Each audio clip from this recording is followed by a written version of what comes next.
Welcome back. Today, police took a 17-year-old male to the magistrate's court charged with murder.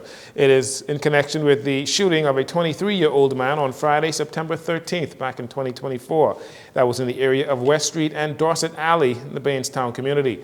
The victim died in hospital from his injuries on Friday, October 4th, 2024. At the time, that represented the 93rd murder on record for the year. Also from the crime beat, police continue to take illegal guns off the streets. 3 people were arrested last night after police executed a search warrant at a residence in Mason Addition. During the search, they discovered a loaded, high-powered weapon and ammunition. They took a juvenile male and 2 women, ages 48 and 32, into custody.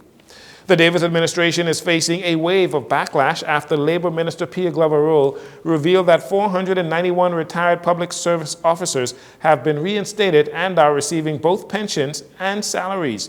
Many residents took to social media expressing their outrage as they say the rehiring of retired individuals is a slap in the face to the youth of the nation. Free National Movement Chairman Dr. Dwayne Sands also chiming in on the criticism and expressed his displeasure with the government's decision. Here's more on what he had to say.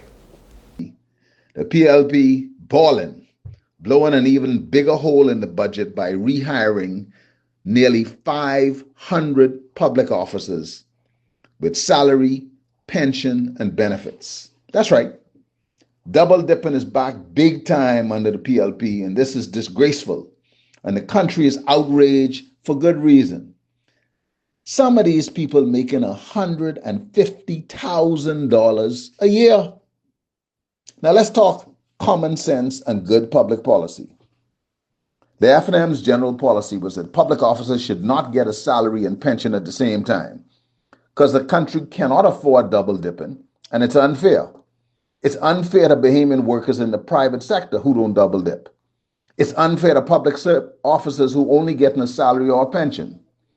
But it's very unfair because those that are rehired are blocking others, especially young people, from being hired or promoted. Well, PLP Chairman and Minister of Foreign Affairs Fred Mitchell quickly jumped to their defense, dismissing Dr. Sands' claims and emphasizing that the narrative being pushed by the opposition is misleading. Here are the facts of hires in the public service under the PLP since we came to power in 2021. The hires of people under 35. 2,000 people under the age of 35 since the PLP came to power were hired. Policemen, prison officers, immigration officers, nurses, teachers, general service workers. I say again, 2,000 people. So lying F&Ms, come again with this stuff about young people not getting a chance. Okay, let's take now a rational look at the demographics of our country. Census came out last year, says the birth rate is declining below replacement levels, so the population is growing older. The median age of the population is now 35. That means that older birth cohorts are outnumbering the younger ones, are outnumbering them. So why then would the F&M want to attack older persons? Again, Mitchell encouraging Bahamians to not fall for what he says is false narrative being portrayed by the Free National Movement. And he said that the Progressive Liberal Party, in recent years, they've hired over 2,000 people under the age of 35, and they will be doing a lot more hiring going forward. Middle managers at the University of the Bahamas now have a new industrial agreement after signing a 4-year contract with the Public Managers Union.